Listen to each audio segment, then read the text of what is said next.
Hey guys, welcome to Canadian Cutting Edge. It's good to see you guys here. Well, you can see me, but I can't see you, so maybe that's a little weird, but hey, you're here.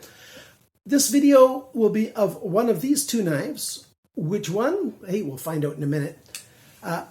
If you remember, when I first got back after my summer holiday down in Ontario, visiting family and stuff, I came back and I did an unboxing and I said, which of these knives do you guys want to see? And I let you put it in the comments.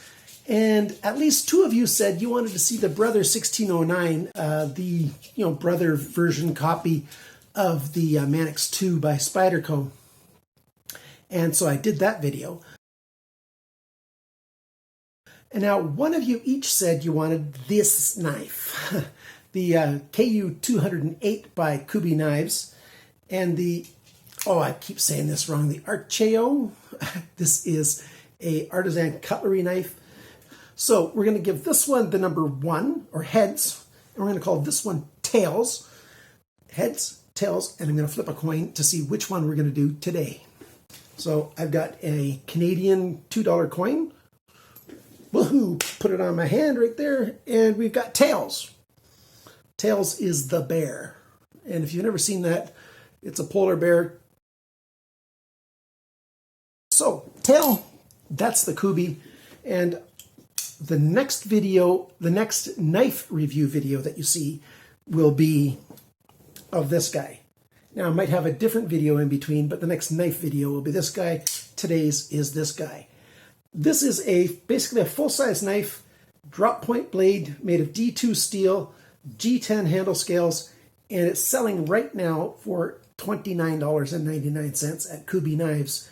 It's normally $39.99. And it's an interesting knife.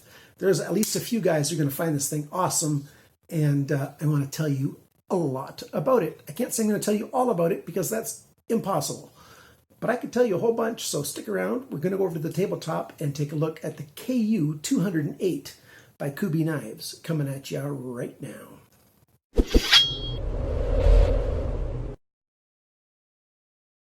Well, first, let me start by saying I'm a little bit sorry that it's been so many days since I've sent you the last video. I've spent the last few days preparing for medical tests. Couldn't eat at all, in the endoscopy apartment. That's all I'm going to say.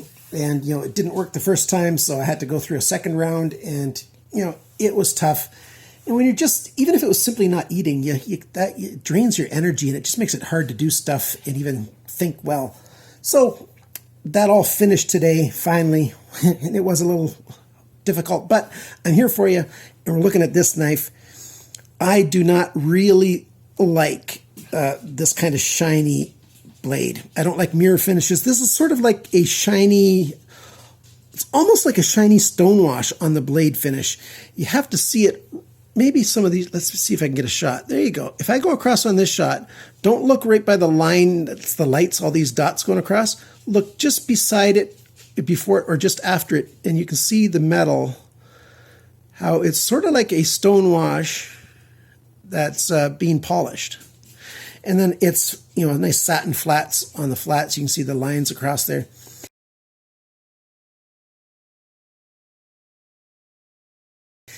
Why do I not like that? That's why, right there. Now you've got a nice big thumbprint, across the knife right there. And my skin is a little bit oilier than average, and, I touch something and there's a nice big thumbprint across it. And I'm not going to spend my video rubbing the thumbprints off. If you like that style of blade, hey, this is a knife you might want to consider. Now, the style of blade, in terms of the shape, we've got a drop point with a big belly and a pretty good recurve. So first off, there's going to be one group of people that loves recurves, another group of people that hates recurves, and a small group of people that really doesn't mind either way. And, you just pick which group you're in and then decide how much more of this video you want to watch. I like recurves. I find them not too hard to sharpen. I get appropriate stones to sharpen recurves, and I put them in my guided sharpening systems, where you clamp it in. And everything from the very budget Lansky sharpening system has stones for recurves. So even a person with a really tight budget can sharpen recurves, if you just have to spend a little bit of money. because the sharpening system's not going to be just lasting as long as one knife. It's going to do almost all of your knives. If you've got 50 knives, hey, it really doesn't make that big of a deal to spend, 1% of your total budget for the year, or whatever it is, whatever the number works out to be. People don't value sharpening systems enough when they are first starting in the knife hobby. So knife enthusiasts, if you're a young knife enthusiast, not your age in terms of how long you've been a knife enthusiast, I want you to strongly consider getting a good sharpening system. I've reviewed everything from really budget ones up to more expensive ones.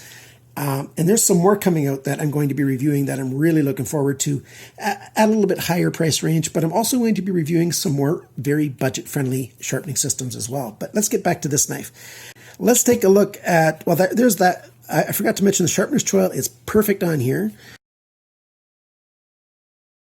A little bit of jimping on the spine of the blade. Now, it's a bit of a polished blade. The spine of the blade's highly polished. That makes this jimping slightly slippery, slipperier than I like. I wish it wasn't that slippery.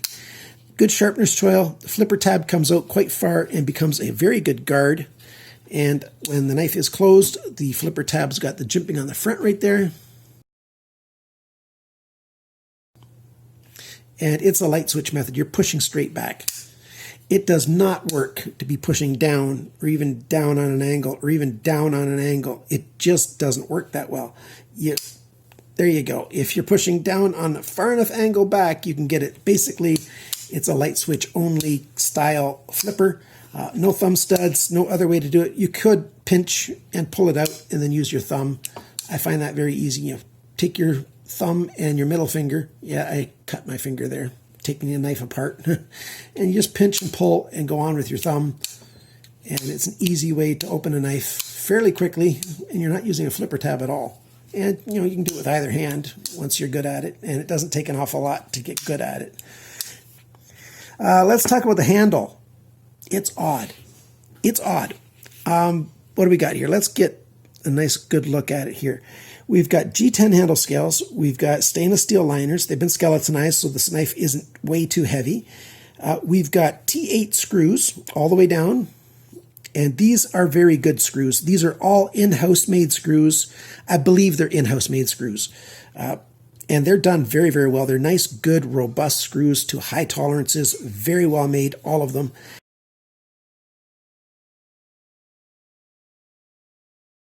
And I think this is a bulk screw that they got from somewhere here on the pocket clip. That's a T6. And this last T6 here is the same as this body screw. I really like it when companies do that. I think it's kind of silly to have 3 screws here when you only need 2. Like to have 2 screws for a pocket clip and then another one for that body screw. Integrate the 2 things together like Kubey did here. That's a really simple thing that you can do. Make it really good. I think I would have liked a fold over pocket clip, a really deep carry pocket clip for this, but I don't mind too much.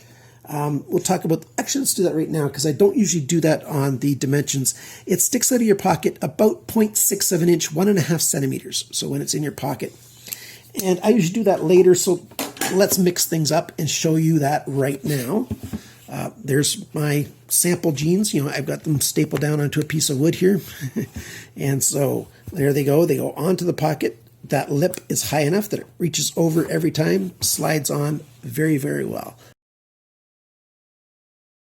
I like the functionality of it. I think it's ugly, the way this pocket clip is, but functional, yes, it's very functional. And it's not hot in the hand when I'm using the knife. And, it's easy to take the knife out of the pocket and easy to use. So it's simply an aesthetic design that I'm not very fond of this pocket clip. This end sweeping up that way, it just doesn't make sense to me. Why would they have the end of this sweeping out? I don't know. And they could have made it left and right and put in just a couple of nice straight pocket clips, I think. I really think there's no reason not to put left-handed pocket clips on knives. I really wish they would do that because knife makers, Kubey, there are left-handed customers who really want to put this in their left pocket, and they're uncomfortable putting it in their left pocket when it's got a right-hand pocket clip. Backspacer. We've got one of those backspacers that's been milled out and a little bit lightened. That's a dust catcher in there, if you ask me. It's not that hard to clean this knife, though. I don't mind backspacers at all for cleaning. I actually prefer backspacers for cleaning. Easy to put a little cotton swab in there and just wipe it right out. Easy to keep it nice and good looking. Good jimping on the side here for traction. But what is up with this? This is a raised section right here. We've got a milled section that comes all the way around, as you can see. And then this section here comes out. It's bulged out. It's, of course, no higher than the side here, but I don't understand that bulge. It's uncomfortable in the hand. Like, it doesn't add any comfort in the hand. It doesn't make it work better at all. It's just odd. Now, my hands are between large and extra large, and I think this knife is for people with hands just slightly smaller than mine and to being a whole lot smaller than mine. My size hands and bigger just aren't suitable for this. Maybe somebody wants to hold it this way with their pinky back here, and that's reasonable, but that still feels odd to me. That makes this part here feel even more odd than this does. So certainly this full grip where it's really locked in, my hand is just slightly too big for it. Not too big to really complain much, but certainly even if I had thin gloves on, I just wouldn't be able to fit my hand in there.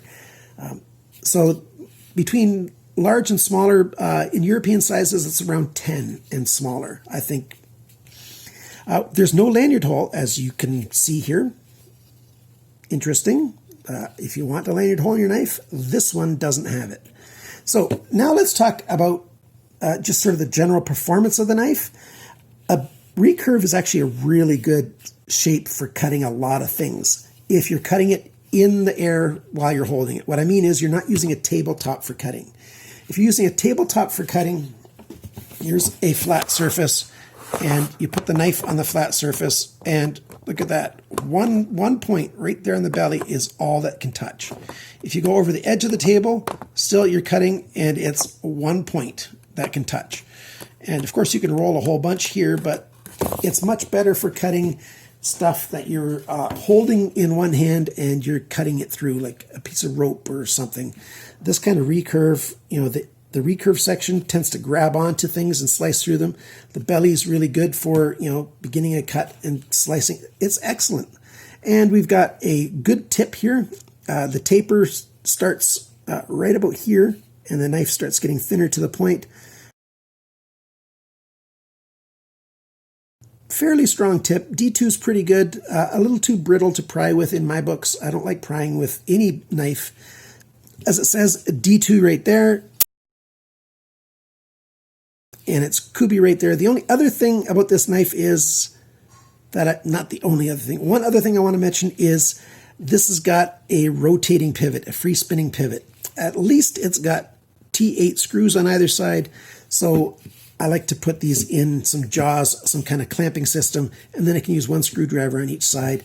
This one happened to be good enough, especially with all these lines milled in there, that I was able to push my thumb in there, the meat of my thumb, and then unscrew it, and this side didn't spin along. If that was smooth, that would have just spun along. So I was able to get it open without using that vise system, but if you need to, at least there's screw heads on both sides, and you can undo it. Free spinning pivots where one side's smooth, that is just terrible. That's a pain. But in this day, I don't see why they can make every knife with a locking pivot. It is so easy to do. Easy squeezy, and it doesn't really cost much more. Okay, so that's the sort of generalizations. Let's talk about all of the dimensions and sizes and that kind of information. I've misplaced again my little measuring tape, so I'm putting this here again to designate that I'm going through the dimensions now. When that leaves, I'm through doing the dimensions. It weighs 139 grams, which is 4.9 ounces. I don't mind heavy knives, but it doesn't need to be heavy for any specific sake. It's got some skeletonizing on it, and I'll show you when I take the knife apart. Factory sharpness. 150. 150 is actually quite good. So Kubey's done a good job on that. The dimensions, the cutting edge, and I measured from the tip to this choil, and I just measured straight across. Not how long this curvy line is, but just straight across. 8.72 centimeters, 3.43 inches. And then the blade length, tip to the closest spot on the handle, 8.9 centimeters, 3.5 inches. The blade thickness, 3.95 millimeters, which is 0.15 repeating, 5555. The blade depth, that's this dimension, it's biggest right there, 2.87 centimeters, 1.13 inches. The thickness of the edge behind the grind is exactly 0.5 millimeter, 0.0195, and that's exactly what I like to see on an EDC knife. The grind angle, on this side, it's 18.9. On this side, it's 22.1, and that's very good. In the grand scheme of things, you know, that's done better than the average knife that's been coming across my table since I started doing this measurement back in February. Now for the handle length, 11.9 centimeters, 4.7 inches. The grip area, if we measure it here, is 8.51 centimeters, 3.35 inches. If you're using this end here, 10.7 centimeters, 4.2 inches. The handle thickness is 1.5 centimeters, which is 0.59 of an inch. So it's actually a good, hefty thickness. I wouldn't mind it to be a tiny bit thinner, no big deal at all.